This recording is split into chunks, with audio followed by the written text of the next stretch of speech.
En ting, du dog ikke får i den almindelige iPhone 17 Pro, er som sagt telelinsen, der i år har fået en 48 megapixel sensor sammenlignet med iPhone 16 Pros 12 megapixel. Men ikke nok med, at den har fået flere megapixels, den er også markant større, som du kan se på denne her teardown. Til gengæld så er den optiske linse nu kun på 4 gange zoom, hvor den i 16 Pro var på 5 gange. I praksis ser det dog ud til, at de 4 gange zoom kombineret med den større og bedre sensor er en langt bedre løsning. Zoomer du mindre end hvad telelinsen kan levere, så bruger begge telefoner nemlig det primære kamera, som de så cropper digitalt. Og det fungerer ok ved 2 gange zoom, men derefter så falder kvaliteten. Og fordi iPhone 16 Pro også bruger det almindelige kamera ved 4 gange zoom, kan den derfor slet ikke følge med iPhone 17 Pro, der her bruger den optiske zoomlinse i stedet. Prøv at lægge mærke til skiltet i baggrunden på det her billede.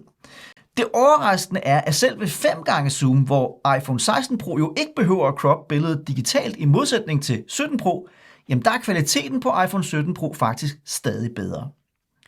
Ved 8 gange zoom, som Apple på iPhone 17 Pro kalder optisk kvalitet, fordi det kan bruge sensorens midterste 12 megapixel til at fordoble rækkevidden, ja, der er kvaliteten igen meget bedre end på 16 Pro, til trods for, at 17 Pro jo igen skal croppe billedet digitalt mere end 16 Pro. De 48 megapixel gør altså helt klart en stor forskel.